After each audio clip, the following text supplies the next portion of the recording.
Greetings and salutations, friends. It's me again. Surprise, surprise. Character NPC, your host. Here for another stream about Solo First Edition Advanced Dungeons & Dragons play. I think the game is going well so far. I'm really enjoying it. So much better than TV and general mayhem in the world.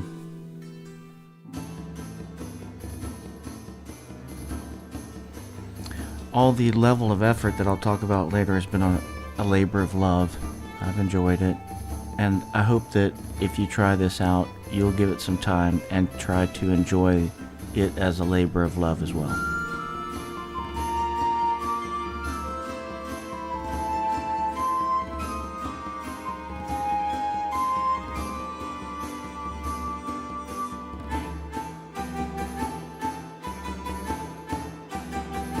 And that goes with anything, because most things are like that. It's a lot about level of effort, to be honest.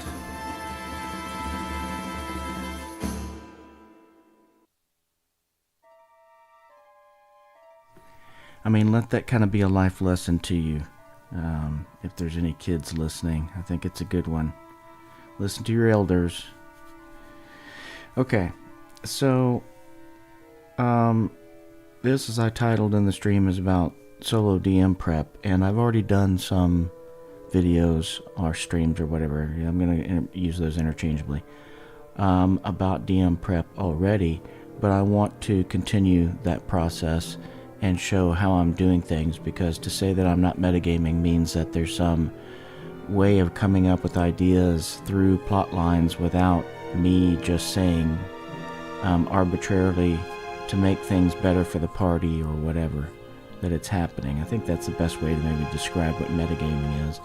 Doing something deliberately that you know is going to make the party better or make it easier or whatever. Now, I kind of did that a little bit in combat, and I'm going to go into that into this first section on random encounters, but I want to recap a little bit about what's going on in the game, because that will reflect in how I think some of these questions in review of how the things are going for the DM portion of play in this solo game, and specific to first edition AD&D, how those things are going so far in the game.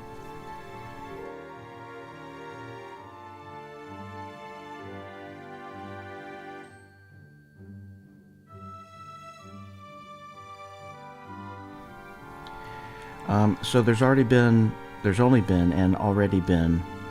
4 total encounters that the party's dealt with, and I've been using rules as written for outdoor encounters. So, and in one of those 4 encounters, one party member was mauled bad enough to be unconscious and laid up, and had to spend an extra day just to come out of unconsciousness, because he dropped down to 0, even though he's healed and everything. And I'll have to go back and look at the exact rules on that, on how long it takes to recover from going unconscious and stuff. But I think a full day's rest and fully healed, magically. I think we ended up getting food and stuff on that second day. Anyway, I digress here. So that and the weather, the impact that my decision to use weather, man, it's been really cool, I think, and I'll get into that a little more as well.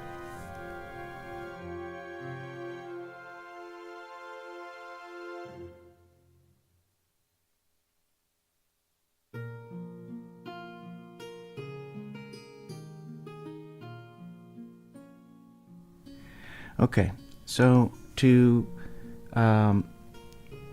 again kind of finish recapping here, taking 2 weeks to get to Aratar and ending up having rules as written, however many encounters it was, and there was a lot of encounters, I would say. I think it was well dispersed for being a patrolled road, and the outcome wasn't too bad, I don't think. But I do think that I also, at the same time, I should say, think that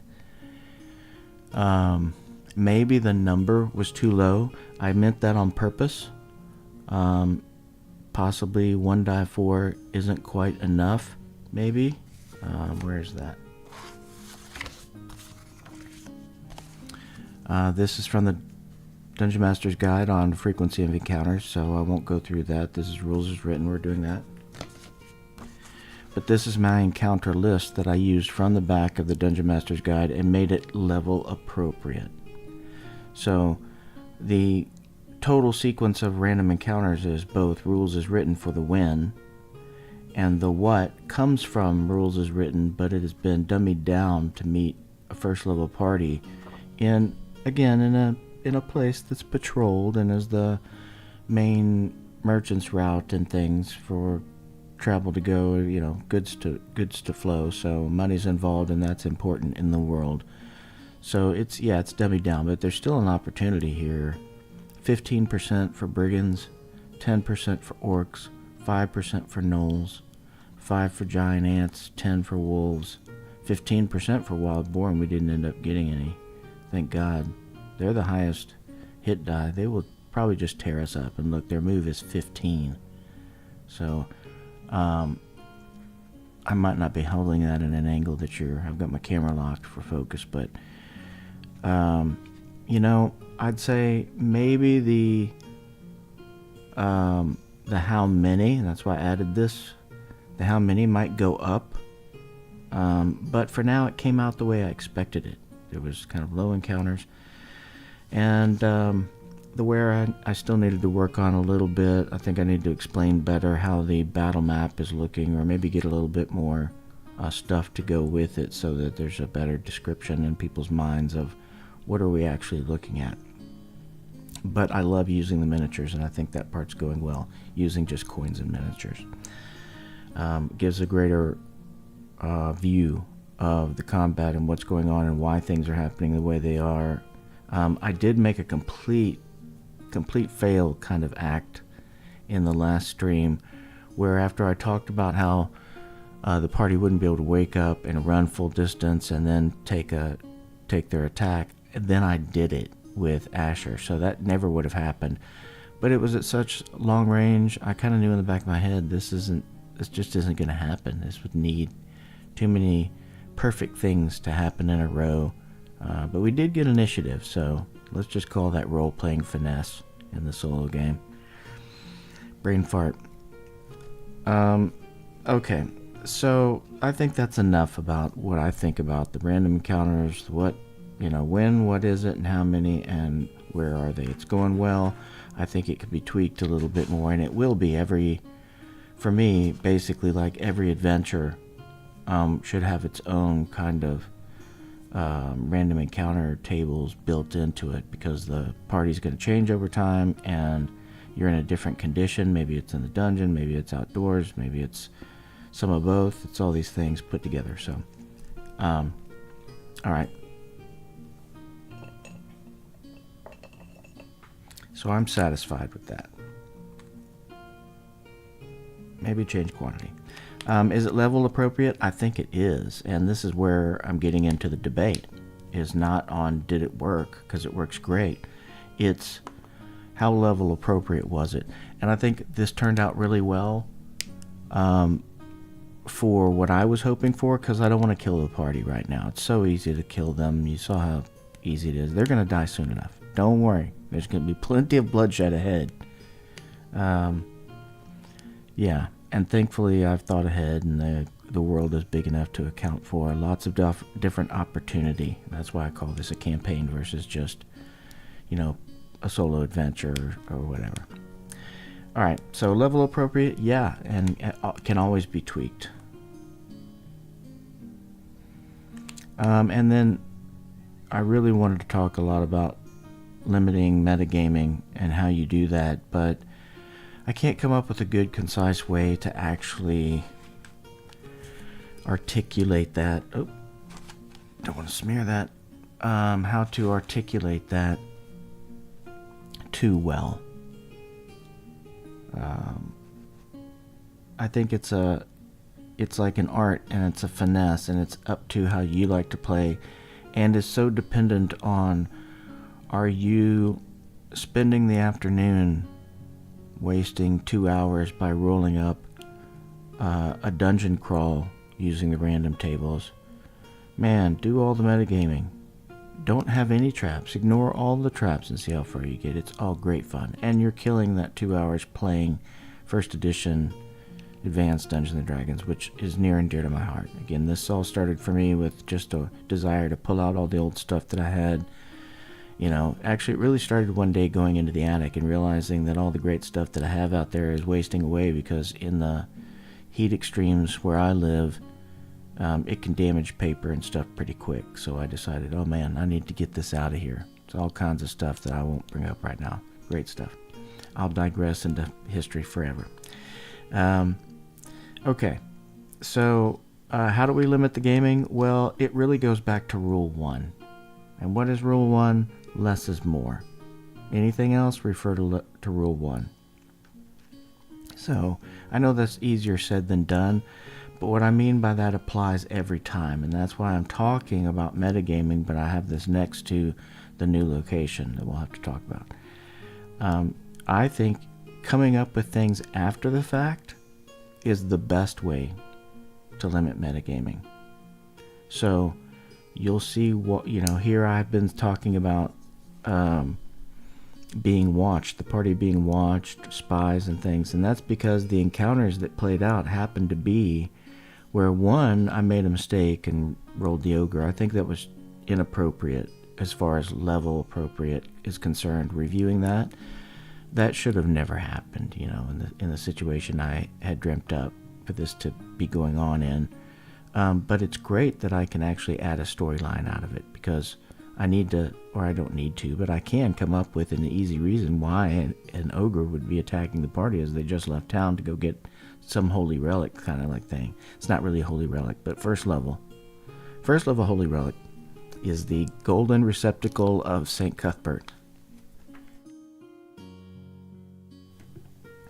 So enough about that. I think you get me there. So less is more. Coming up with things after the fact is the best way to do it in my book. But otherwise, using tables for just the limited amount of stuff that you have to and in the moment. So what do I mean by that?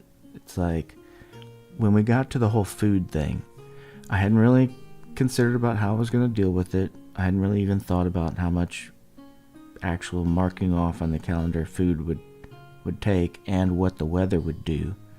Back to, some other things that have happened during the gameplay, being at half movement, quarter movement, and sometimes when those weather events happen with heavy downpours, really impactful. So we ran out of food and hunting became something. So how do I keep out of hunting? Well, I broke it down into what are the elements of hunting, and then I had what in the first edition AD&D spirit of the game was, that since there are no skills, no abilities, it's kind of an obvious thing that you should just be able to hunt. Okay, and some DMs just would say, okay, you hunt, yep, and you make camp, and you've got some great boar's legs now. They're done, okay, because it's just so minuscule of an event in a game. That would be like a player DM game. In this case, though, I broke it down into its elements and then made the rules. To kind of go back to less is more, I'm going to move on a little bit and then keep coming back to metagaming to discuss it. How does hunting go for me?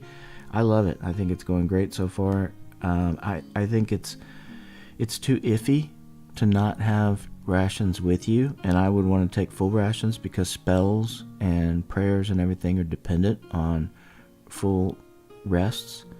And okay, I think it might be okay to say we're getting away with it because we already had things memorized, and if we only got 4 hours sleep but we ate, but if we didn't have both and that came up, and hunting is giving us the ability to kind of live day by day, but this is more important than that. Living day by day is just too extreme and great for vacations, but not for, it's more of a Johnny Appleseed thing than soldiers going to war kind of thing. And adventurers are basically going off to war because they know there's risk every time they go out that they are not coming back for sure, especially in first edition AD&D.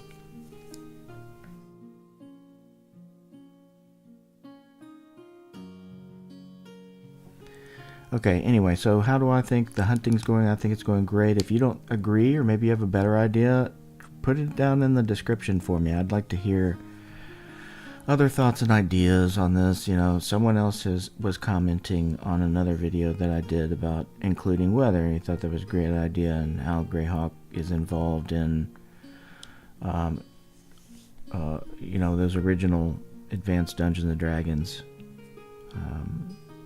milieu, to use Gygaxian terms.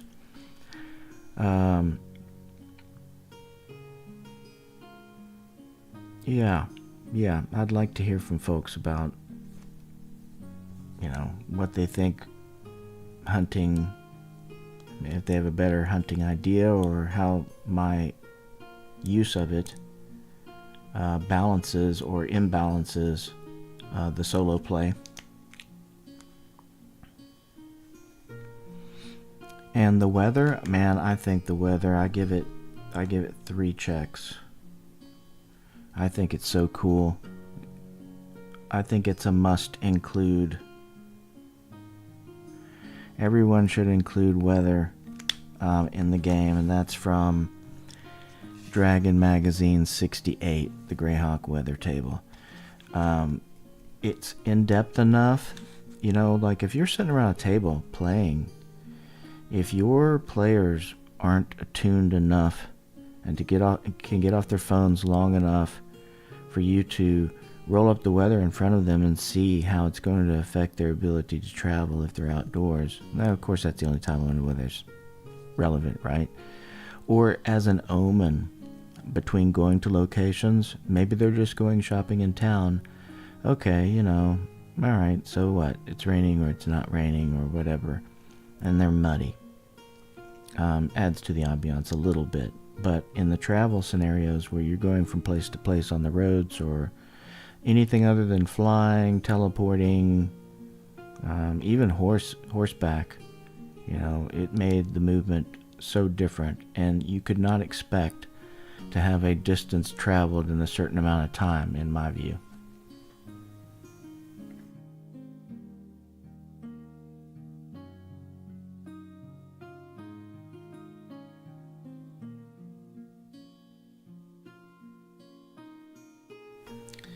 Okay, so enough about that.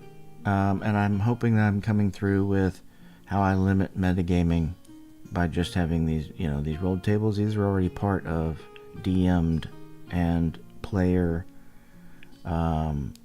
things, you know.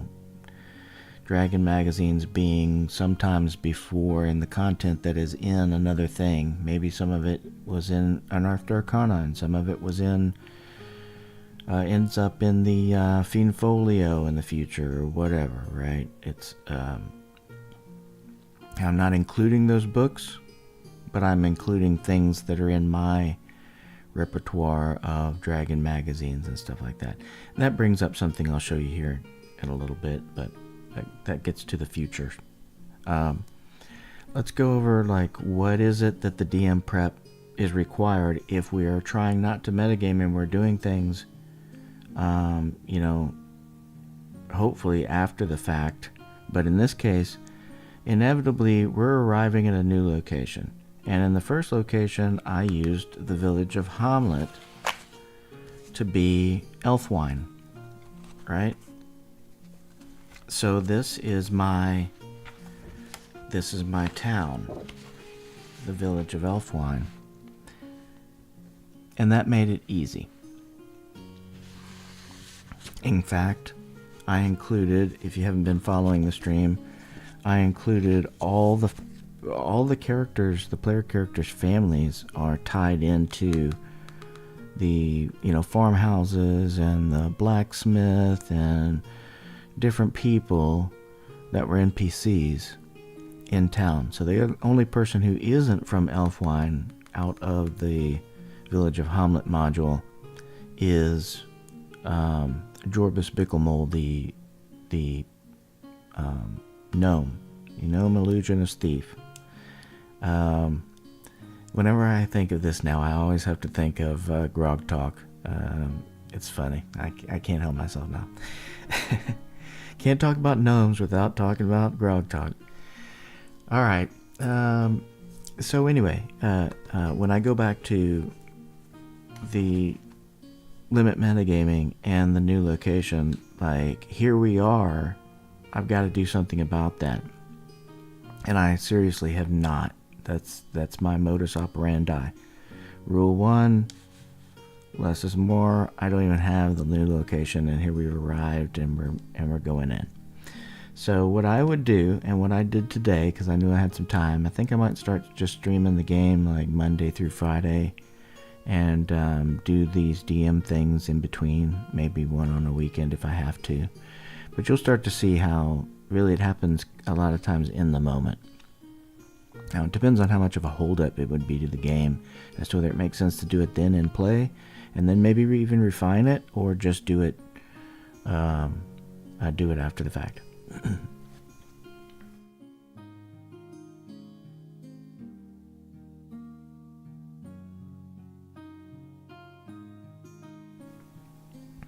Okay, so inevitably we have to come up with a new location. So what do I do? Well, to me, following Rule 1, there's really only two things that are incredibly important and have to be done, and there has to be some kind of relevance for what the town is. Is it a module? Is it a map that I need to make? Is it just a drawing on this board? And really, I think that's where I was thinking of going in the first place. But then, the mind goes to, well, how do you capture that, and where is it, and all that. It starts to spin off into too many directions. So get back to Rule 1. Less is more. All right, so you have to have the town because you're entering it. And in the town, there's the thing we come for, or whatever reason we're going there, that has to be covered too. And in this case, it's to get the golden receptacle of St. Cuthbert, this golden vessel that they're after, right?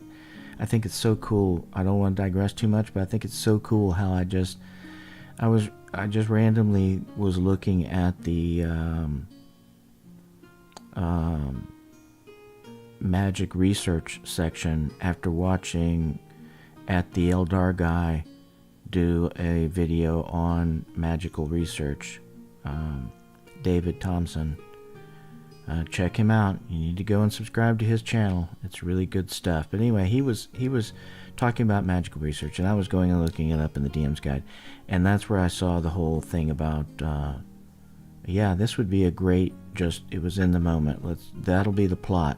So that's how I came up with going to Aratar and getting this golden this basin where they make the holy water. That's out of the Dungeon Master's Guide. So I'm sure you've seen that if you looked at my video descriptions, and maybe you understand that, and I'm beating a dead horse.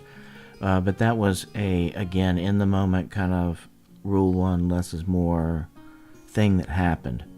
Okay, so for that to be fulfilled by getting to this town, there's got to be a church or something. There's got to be some place where they're getting this from. And if you're looking at it, of course, it's pretty specific about what this is. And there's two ways to go on it. You could go the route of, this is raw material that's coming in, and then things have to be done. Or it could already be done, and you're taking the thing. As far as this goes, right? Is it enchanted? Has it been blessed? Or whatever it takes.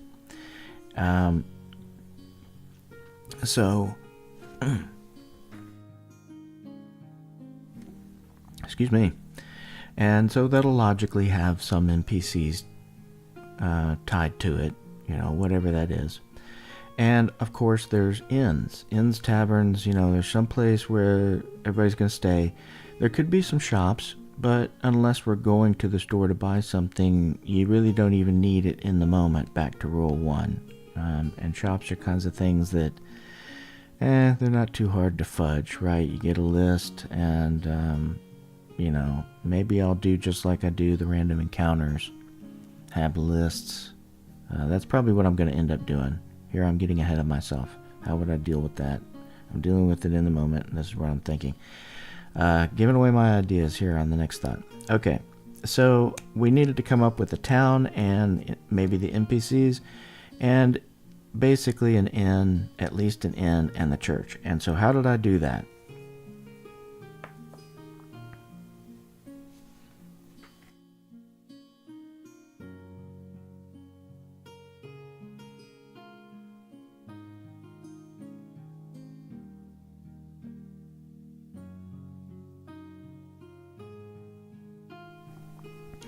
Okay, essentially what I did was I went to Google Gemini and I decided on, what I was after. And you saw how before, if you've seen my other streams, you saw how with the focus on basically taverns and inns and things like that, I made the signage for the Cock and Cudgel in Elfwine. And of course, a cudgel is something that's recognized as a St. Cuthbert imagery. So, to me, it just made sense. It's behind the scenes. It's not really metagaming to say that the church is there and it's been influential and everything. So, again, I'm just kind of elaborating a little bit on what comes to mind immediately when you kind of think through what is this town and who's there and what's the major situation in it, right? So those things are easy to come up with in my mind. Maybe they're not for you. I'll give you some ideas on how things could come up. But again, sometimes that's why the Tome of Adventure Design is good to put into play. I haven't quite done that yet. I'll talk about that a little bit, how I intend to use it this video, but I haven't actually rolled any dice except to just play with it in the past. But back to what we're doing here. We had to have a town, and so I went to Google Gemini and I made a map here, okay? And I came up with a map that was relevant to what I needed. You see the river here, and if you were to look at the campaign map, this would be a larger area, and I've called this the town of Aratar because I did want it bigger than Elfwine, and I haven't decided yet, but probably a little bit smaller than the next town up at the end of the river chain, or stream chain, river chain, whatever. Well, I'll get into that later. A different town. But coming up with this image, it made it easy for me to kind of get, is this a 10,000 foot level view? Or is this a 500 foot level view? Because the perspective and size of the river and the buildings is all you need to generalize whatever you want out of this image, right? So the image is totally random. But I had it fit my needs because it's AI, right? And then if you've ever used like a word processing tool or GIMP or whatever you like to use, I use Canva because I already needed to make these thumbnails for these streams and stuff. So Canva is what I used, and I put these labels over it and put this here, what those are. But I knew I needed, back to what's important and doing it in the moment, I gotta have the inn, but I said this was a town, so I decided on a town and a tavern. Actually, I don't want to talk about this too much because it's going to be played out, right? So without giving away all the details, I needed to come up with these locations, and I just named them. And like number 3 is the churches, so I don't even give any definition.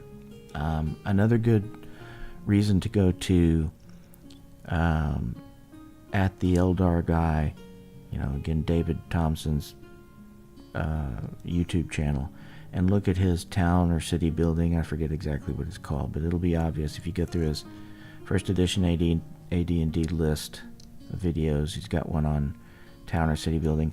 I agree with exactly what he says. You don't need a whole lot of stuff. So anyway, there's that. And then because I'm creating those things, right? And the reason to have 2 places to visit that were like inns, taverns, bars, whatever you want to call it, right? The center focus for where adventurers go to do things.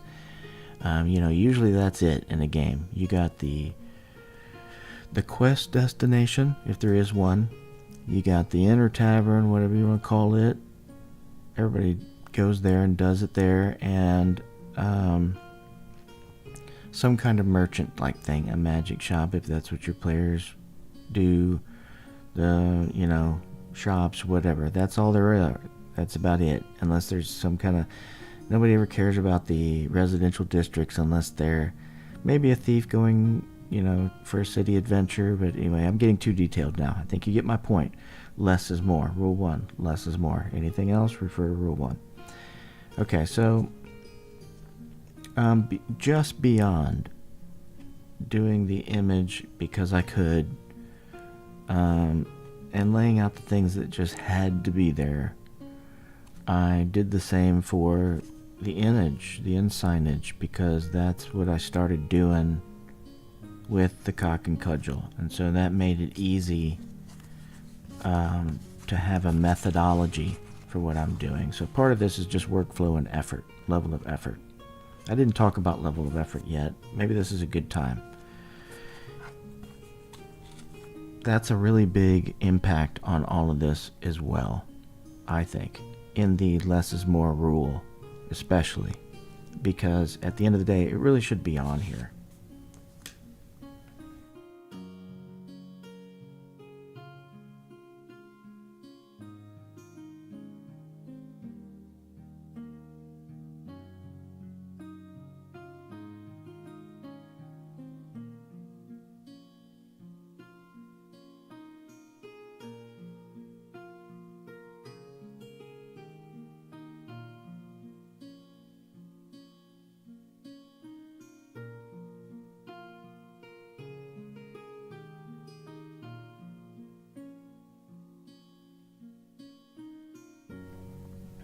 I think I spelled that right. If I didn't, I'll correct it later. Level of effort, though, man, all of this is so influenced by that, and kind of supports the whole metagaming, don't do it till the last second kind of ideas and stuff. But okay, anyway, I don't want to digress too much into this, but so much of this, printing out things, this is just paper glued to an index card, so it's nothing truly fancy. But to me, this is what has been impactful to play with. I would get bored with playing a solo game in half an hour if I wasn't entertained by sharing it and putting together a little bit of content to help me translate these places into something more real in my mind. And that's really what making the imagery and writing it out especially has done. Writing it out really makes it real for me, because I'm having to think about everything that I'm doing through the process. So like I said, coming from wargaming and keeping statistics of things and charting and all that kind of stuff, I enjoy that. That's fun. So that's cool, but it can become taxing pretty quick for anybody, even somebody who likes it, right? So what hopefully would translate maybe from days to weeks to months of play to years of play is these kinds of things. Having this as a part of the reality of it all makes it real. That was too many reels and being redundant, but that brings me to NPC.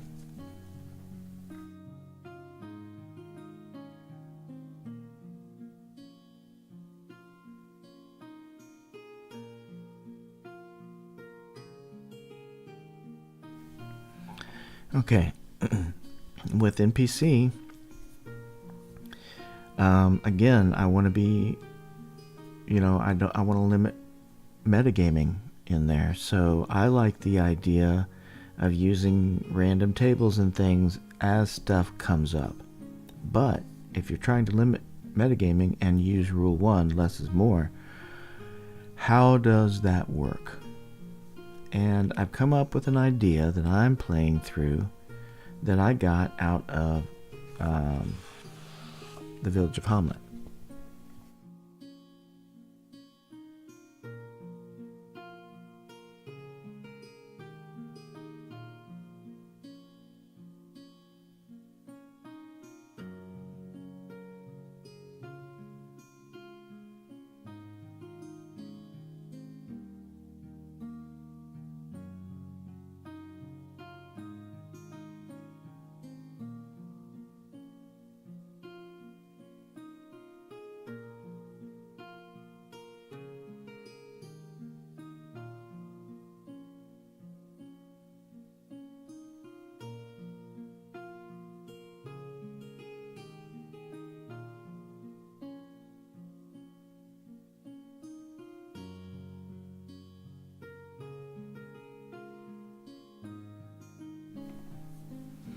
Okay, here's what I mean by this.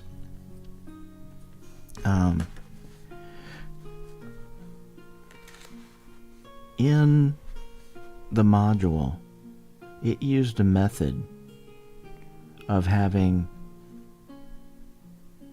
information about the inn and its patrons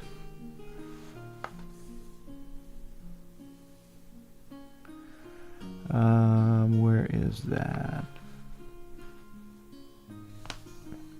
Yeah, here we go. Okay.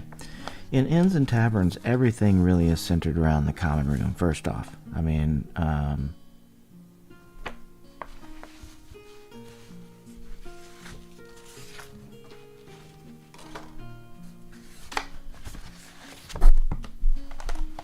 bumping the microphone, great.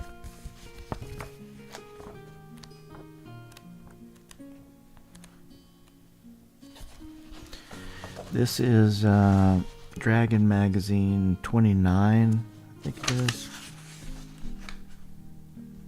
Yeah, 29 that I have. I don't have the cover anymore, but anyway, I didn't get a lot of Dragon magazines, but there are a few for different reasons. I think I got it for this, for the inns and taverns, but I was thumbing through this one. It's great. It's fun to go through all of this. And like I said, for me, it's kind of a nostalgia thing for the most part. But I found this, thing on inns and taverns, and it'll be fun to use it. And then there's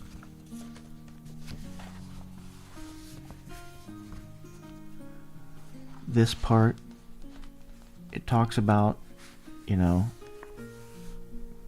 what inns were like and everything, and in the common room is where everything happened. So there are rules here where it talks about from 4 to 16 customers will be in the place, and this will be travelers of various, so it breaks down what are the type of clientele that it would be, and what is the quantity at any given time, both day and night, because it's difference in popularity of taverns at night and things, right? And then from the rooms, there would be a certain number of NPCs, and in the village of Hamlet, it actually listed out who those NPCs are, gave them names, gave them like here, private room, number 8, private room, comfortable room is the quarters of one Furnock of Ferd, a 4th level thief. Now we encountered him. No, we didn't encounter him yet. Anyway, but he was in the room, number 8, while we were at the Cock and Cudgel. Alright, I made the signage for the Cock and Cudgel. And here's the layout from the module. Now this is the most I would ever do as well. And this is easy stuff. I mean, you can line this stuff up in 15-20 minutes. So I will probably put something like this together for the establishments in Aratar. But the main thing was just the image and kind of a few NPCs. But this becomes a lot. I want to use this rule. I lost that place. I guess I'll put it back later. There we go.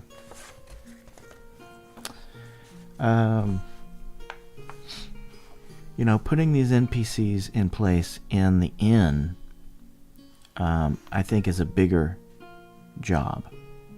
I'll get back to that in a minute. Hold that thought, as they say.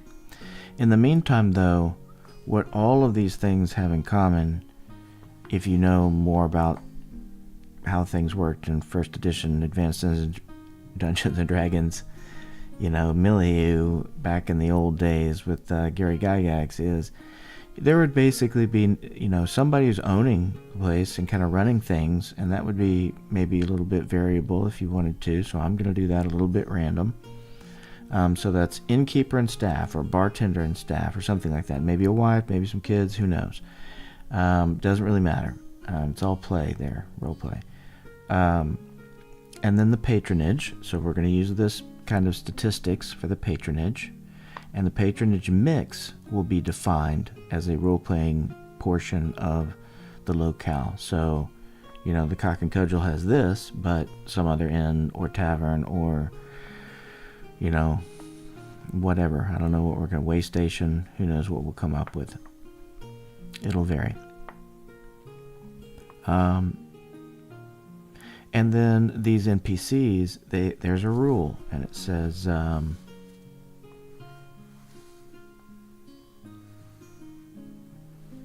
in addition to the normal patrons, there will be a 50% chance that the NPCs who have chambers above, upper floor, rooms 1, 5, 8, and 9, hereafter, will be in the common room. Roll for each once per hour.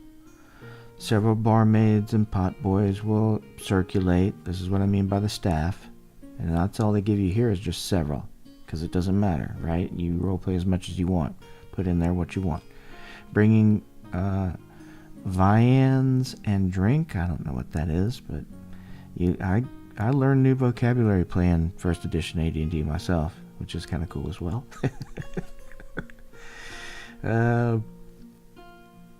Taking away the empty platters and flagons, stoking the fire and the chill of days. You know, anyway, they're embellishing about it, right? But the important part is seeing how this plays out. There's a few rooms, and this isn't every room filled. There's a couple of rooms here, if you go through the module, that could be used.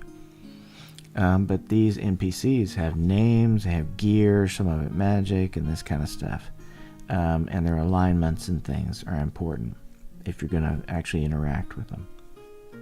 So we need to do that, but how are we going to possibly do that on the fly? Well,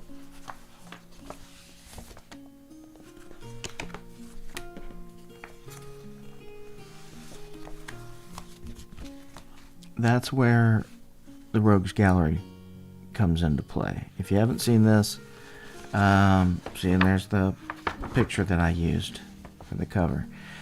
Love it. Love that picture. I don't know how to give a shout out to the artists, but all the stuff that's the art for all the original books, first edition D&D in the old days of the Dragon and stuff, man, it's all phenomenal. Kudos to all those people. Anyway, here's this list if you need.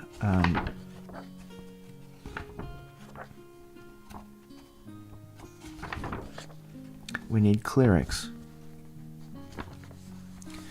If we need a cleric of a particular level, or a random one, you might have to go through, if you're looking for a particular level, like here's one at 9th level, here's one at 11th level, here's 3rd, it's pretty random here. So you'd roll on this table. I think what I'd do probably is either pick them out, and say, okay, the first one that I come to that's this level, if that's the situation that I need to be in. Otherwise, this is to 100. Basically, this is D100. Where is this down here? Here we go. You can see it. This is D100. to roll up clerics.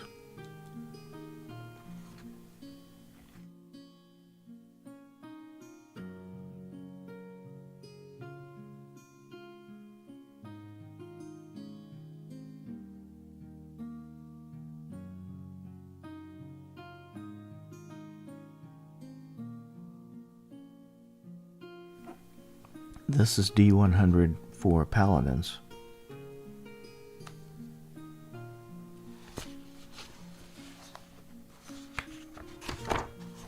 Thieves. Nope. Staples are starting to come out. It's old. Alright, but here, like City Watch. Okay, this is the part that I need to focus on a little bit ahead of time. So this should be DM prep for me off stream, is to go through this book and refamiliarize myself with how do you come up with these larger groups that, you know, might be larger caravans on that road, on that traveled merchant path. City watches. Ooh, here's sages. Nice. I didn't even think about this. Sages. We're going to have to introduce eventually, because that's where we're going to get a lot of our knowledge from. So, anyway, 0 level. Here's 0 level characters. This is probably where we'll get a lot of our stuff from. You see, it gives you a little bit of, you know, +1 to hit. +4 to something. I don't know. I'd have to look at what these are. Okay. So when it comes to NPCs, I think what I'm gonna do, because let me get back to the point here. Trying not to metagame while coming up with things that are level appropriate without too much effort. Following rule 1, less is more, makes it easier to do. However, NPCs are difficult. How do I deal with the NPCs, and why do I need to have NPCs? Well, I need somebody to actually deal with the closure of why we came to Aratar in the first place. So I need an NPC to resolve that tension that's building with getting to Aratar and what we're going to do with the golden receptacle of St. Cuthbert, right?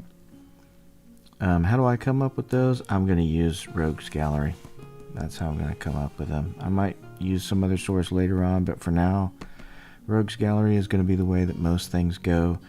And it'll be a little different from the Gygaxian, because a lot of this, in those days of like this stuff, most things were 0 level.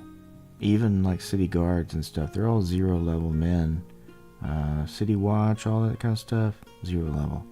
Might have a little bit of armor or something, you know, an iron sword, but that's fancy. Big spear and, you know, a second row of them. Anyway, yeah. So that's how NPCs are going to be handled.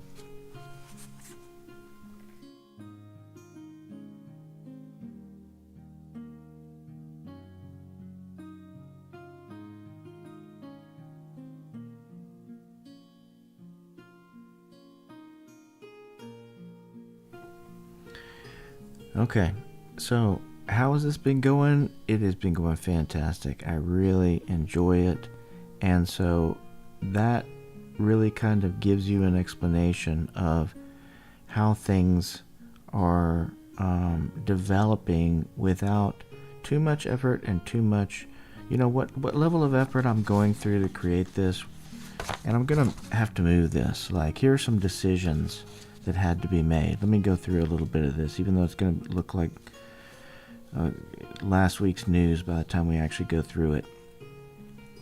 You know, I started dealing with these. Oh yeah, let's talk about that a little bit. I should have done that. In saying, okay, here's the location that we went through, and deciding just randomly how I wanted to play things out. For me, it made a little sense to say that this way coming in has the inn on it, versus this being a large enough place to be called a town means that it also has a tavern, which is kind of like a flop house as well, but it wouldn't be an official inn. That's a big building over there. And it's in the residential district, versus over here, this inn here, this is next to the merchant district, and just a few points that were critical. I included a forge, like the reason why Aratar is here in the game scene, in the milieu, and why it's a little bit bigger than Elfwine up the river some is it has a forge and casting, I don't want to call it guild, but there's people who can do these kinds of things, and that equipment and this place and the resources from it are greater here than they are in Elfwine, where there's just the smith. In fact, that's whose dad is that? That's Willam's dad, I think it is. No, it's Aetbert. Aetbert's dad is the smith. Good Smythe or something like that. I don't remember. I'll have to go back and look there. But you see how I'm not even used to this. I'm kind of coming up with it in the moment as it goes along and everything. So it's a lot of fun. Okay, so I started after just, doing these things, like I said, in AI. And I used Gemini and printed them out and cut them and glued them to these index cards, because I'll use these index cards to write down this stuff that I started writing down on the actual only printing of the map. So it was kind of stupid to do that, but anyway, I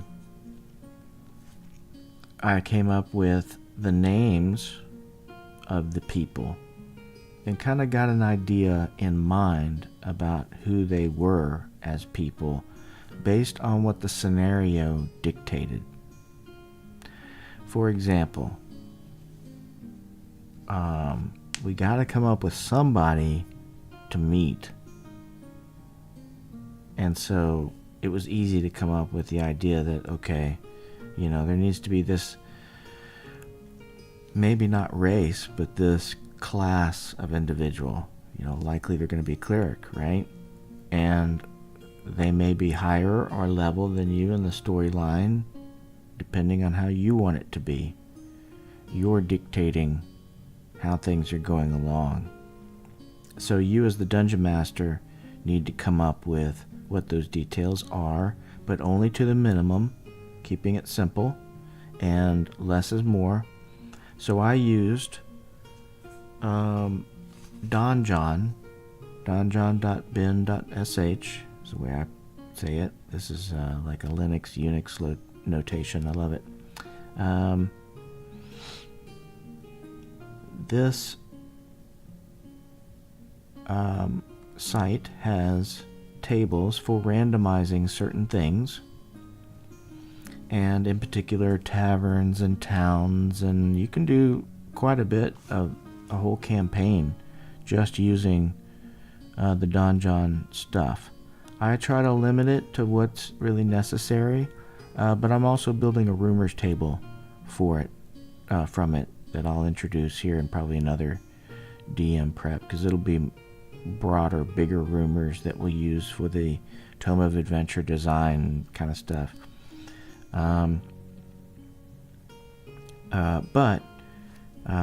Actually, I was kind of getting into the next thing there. Shouldn't be talking about that yet. The new location, then, to recap, using a rule 1, less is more, I just came up with the bare minimums for the town and decided on the inns and whether this town was bigger or smaller. Should it be 1 inn? Should it be 2 inns? Should it not even be an inn? Should it only be stables and a tavern? And whatever else needs to be there from, is it a part of the, quest or mission or whatever you want to call it? Is it a plotline thing, or is it not a plotline thing? Influences these things as well. And it helps lend to limiting metagaming, because it has to be what it has to be. and don't do any more if you can get away with it. Rule 1, less is more.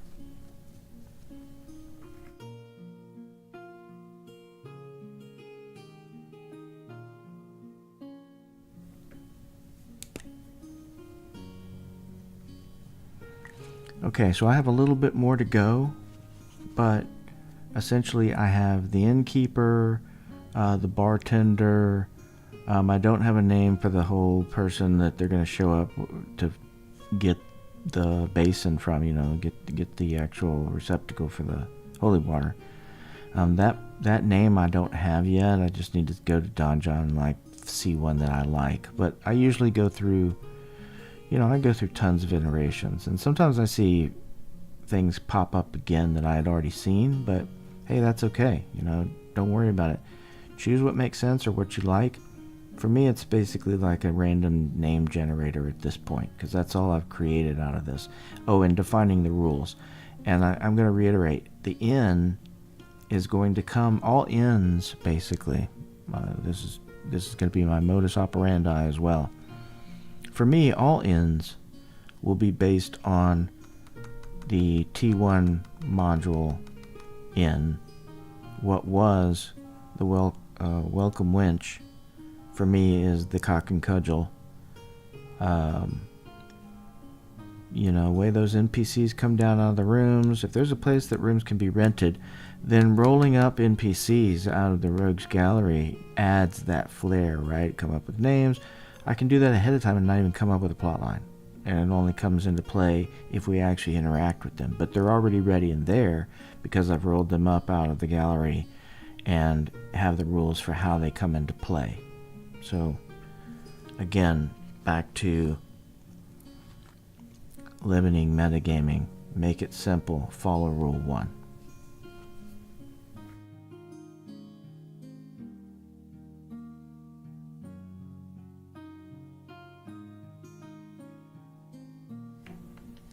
Okay, and then finally, try to sum this up pretty quick here.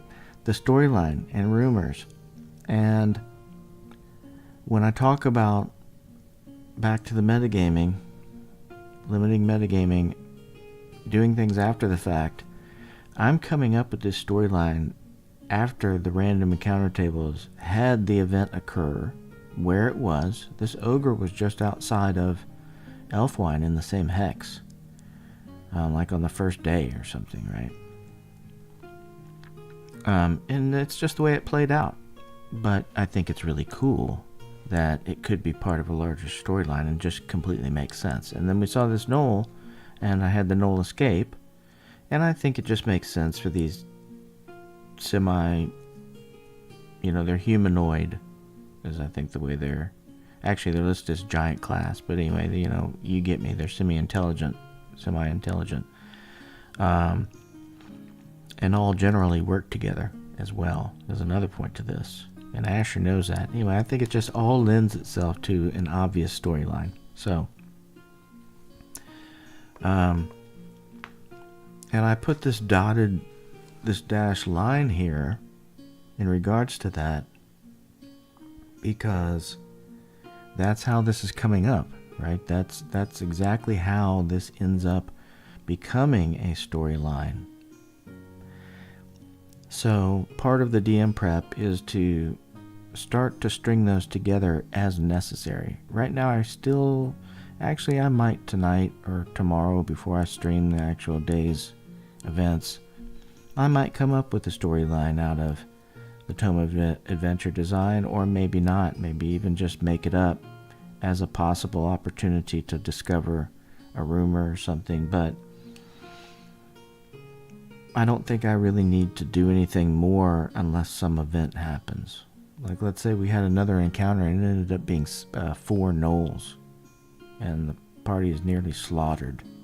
Well, I think that just fits the storyline that I'm talking about here, with us being watched and maybe spied upon by these things that have just naturally happened during the random encounters that occurred already.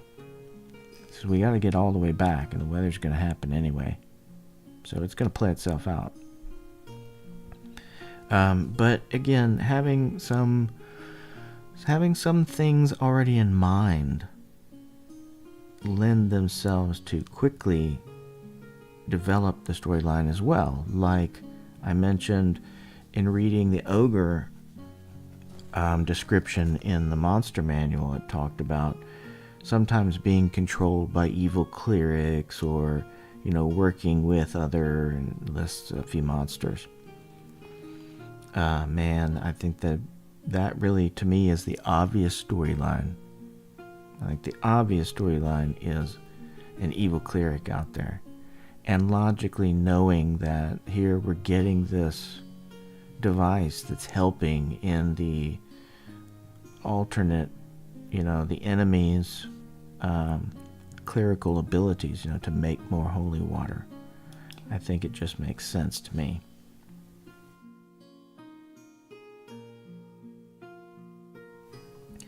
Now, your mileage may vary, and this is all up to you, and I encourage you to decide for yourself in your adventure, if you're using this methodology, how it plays out. I think this is rules as written, pretty much as close as you can get at this point for first edition advanced Dungeons & Dragons. This is just my opinion. This is the way I'm playing it, and I'm really enjoying it.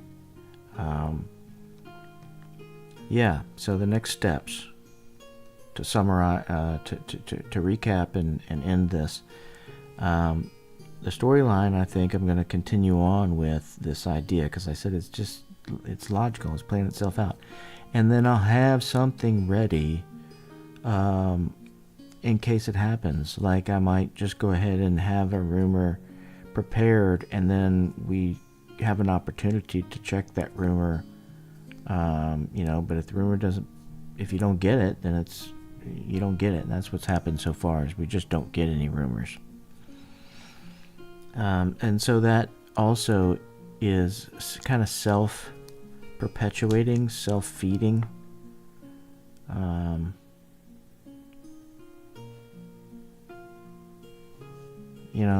They go back and forth. The storyline feeds the rumors, and the rumors feed the storyline. And this is a way that you could end up getting yourself in trouble with a lot of metagaming, but I think that when you allow things to be played out first through random encounters, you've established a foundational background that says this is what's happening logically. Like I had the Knoll and the Orc escape. They were 1 against 6 and in the open, and it just didn't make sense for him to basically kill himself by going up against him. Something like a ant, yeah, I mean, he was neutral. He didn't attack until he was attacked. He just came up close to us, and we decided to kill him. And the ogre was an accident, but of course the ogre was, I think ogres are chaotic evil, I think. What are ogres?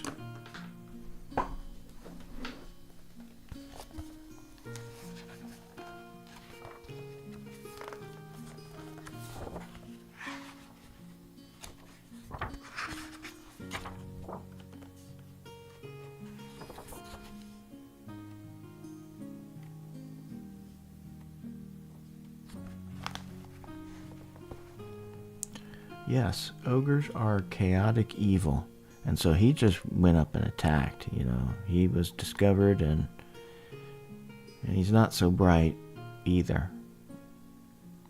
Intelligence is low, so he got caught squatting behind the tallest bush and brush in the area, But see, this is role-playing out what was a mistake when I was arguing with myself about using just the table in the back of the DM's guide as is, because I saw already giants and vampires and all kinds of things, and I just thought, first level party, this is not going to go well.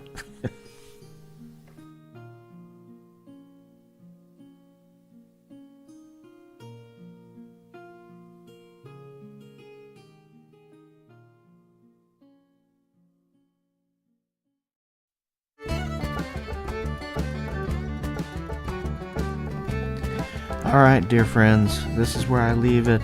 the storyline and the rumors continue, and that's where I'll be using the Tome of Adventure Design when the time is necessary. Right now, it's just not. I think again, like I said, I kind of hem-haw about things until eventually I think it's the right time, and sometimes I get behind the 8 ball and I can't keep up with actually how a game is playing. I might have to stop.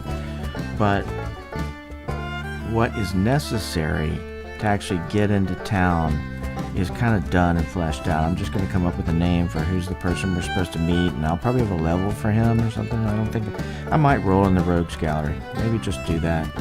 Come up with what level he needs to be the big chief kind of guy, and we'll see how that plays out. I've already decided that you know, it's a holy thing. It's already been prayed over. It's already been, all those things have been done. I think that helps tie into the greater story about what has happened so far in the random encounters as well. It's already been becoming this more known about relic in the area on the side of good, the lawful good, St. Cuthbert churches. Yeah, so anyway, until next time, I'll see you on another stream. Bye-bye.